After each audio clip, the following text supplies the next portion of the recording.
Yes, I have two recommendations for this. The first book is The 4-Hour Workweek by Tim Ferriss. And although that book is primarily about delegation, automation, business efficiency, building an online business, that sort of thing, there's a section in the front half that talks about the new rich. Tim defines the new rich as somebody focused on time and mobility, not on material things. And Tim talked about a life where he traveled internationally. He only worked when he wanted to. He had enough, which was a concept that was new to me at the time, right? Enough. Oh, I thought you always have to strive for more until the day you die. And he just seemed to be at peace. He really enjoyed the passage of time. And I had never really been exposed to somebody like that.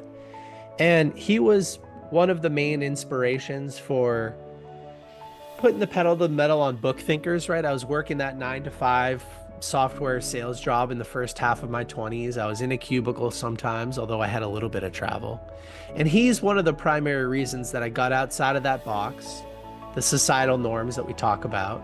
Get a good 9 to 5 after your 4-year degree, work. At some point, have 2.5 kids, get in a ton of debt, work, only to realize when you're 65 or 70 or 75 at this point, that now you don't really have any appetite to travel anyway because you can't endure the time changes or the changes in your diet and you're not physically able to take advantage of it anymore. And so that book, The 4-Hour Workweek, it just blew my mind wide open. I thought, why do people work jobs that they dislike just to satisfy other people who really want the best for them and want them to be happy? They just don't know how to articulate it. And so Tim, with The 4-Hour Workweek, that's one book recommendation. Another one is called The Almanac of Naval Ravikant. It's by Eric Jorgensen.